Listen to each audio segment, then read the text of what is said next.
ನೋಡಿ ಸರ್, ಇದು electric cycle. ಇದೀಗ ಲೇಟೆಸ್ಟ್ ಆಗಿ ಬಂದಿರೋ ಮಾಡಲ್ ಇದು. ಇದರಲ್ಲಿ ಏನಂದ್ರೆ ಇದು ನಿಮ್ ಸೇಮ್ ಸ್ಕೂಟರ್ ತರನೇ ಸೇಮ್ ಇದು ಪೆಟ್ರೋಲ್ ಒಂದಿಲ್ಲ ಅಷ್ಟೇ. ಒಂದು ಟೈಮ್ ಚಾರ್ಜ್ ಮಾಡಿದ್ರೆ 30 ಕಿಲೋಮೀಟರ್ ಹೋಗುತ್ತೆ.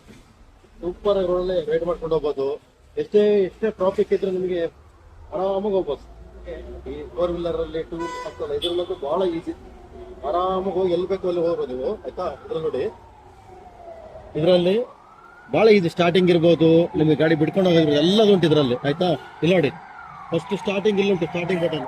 ಸ್ಟಾರ್ಟಿಂಗ್ ಇಲ್ಲಿ ಡಿಜಿಟ್ ಎಲ್ಲ ತೋರಿಸ್ತದೆ ನಿಮಗೆ. ಆಮೇಲೆ ಇದು ಆಕ್ಸಿಲೇಟರ್ ನೋಡಿ, ಈ ತರ ಆಕ್ಸಿಲೇಟರ್ ಕೊಡ್ತಾ ಇದ್ರೆ ಗಾಡಿ ಹೋಗ್ತಾ ಇರತ್ತೆ. ಆಯ್ತಾ, ಆಮೇಲೆ ಇದರಲ್ಲಿ ಹೆಚ್ಚು ಕಡಿಮೆ 10 ತೂಕ ತಡೀತದೆ ನಿಮಗೆ, ಆರಾಮಾಗಿ ಬರೋದು. ಮತ್ತೆ ಬ್ರೇಕ್ ಸಿಸ್ಟಮ್ ಇದೆಲ್ಲ ಡಿಸ್ಕ್ ಬ್ರೇಕ್ ಇದಕ್ಕೆ ನೋಡಿ. ಎಲ್ಲ ಡಿಸ್ಕ್ ಬ್ರೇಕ್ ಇರೋದ್ರಿಂದ ಬ್ರೇಕ್ ಎಲ್ಲ ಬಹಳ ಸ್ಪೀಡ್ ಆಗಿ ಹಿಡಿಯುತ್ತದೆ ನೋಡಿ. ರಪ್ಪ ಹಿಡಿಯುತ್ತೆ ಬ್ರೇಕ್, ಅದೆಲ್ಲ ಪ್ರಾಬ್ಲಮ್ ಏನಿಲ್ಲ. ಈಗ ಒಂದ್ ರೌಂಡ್ ನೀವು ಟ್ರೈಲ್ ಹೋಗ್ಬನ್ನಿ. ಆಯ್ತಾ, ನೋಡಿ ಬ್ಯಾಗ್ಗಡೆ ಬ್ಯಾಟ್ರಿ ಬರುತ್ತೆ. ಬ್ಯಾಟ್ರಿ ಚಾರ್ಜಿಂಗ್ ಪಾಯಿಂಟ್ ಎಲ್ಲ ಬಹಳ ಈಸಿ. ಇಲ್ಲಿ ಚಾರ್ಜಿಂಗ್ ಮಾಡೋದು, ಇಲ್ಲಿ ಡಿಜಿಟಲ್ ನಿಮ್ಗೆ ತೋರಿಸ್ತದೆ ಎಷ್ಟು ಚಾರ್ಜ್ ಆಯ್ತು ಅಂತ ಹೇಳಿ. ಒಟ್ಟು 4 ಡಿಜಿಟ್ ಇದೆ ನೋಡಿ. ಇಲ್ಲಿ ಬರ್ತಿದಂಗೆ ಆಫ್ ಮಾಡಿದ್ರೆ ಆಯ್ತು. ಆರಾಮಾಗಿ ಒಂದು ಟೈಮ್ ಚಾರ್ಜ್ ಮಾಡಿದ್ರೆ ಒಂದು 5 ರಿಂದ 10 ರೂಪಾಯಿ ಅಷ್ಟೇ ಖರ್ಚಾಗೋದು. 30 ಕಿಲೋಮೀಟರ್ ಆರಾಮ್ಸೆ ಹೋಗ್ಬೋದು. ನೋಡ್ರೆ ಟ್ರೈಲ್ ನೋಡಿ. ಆಯ್ತಾ, ನೋಡಿ.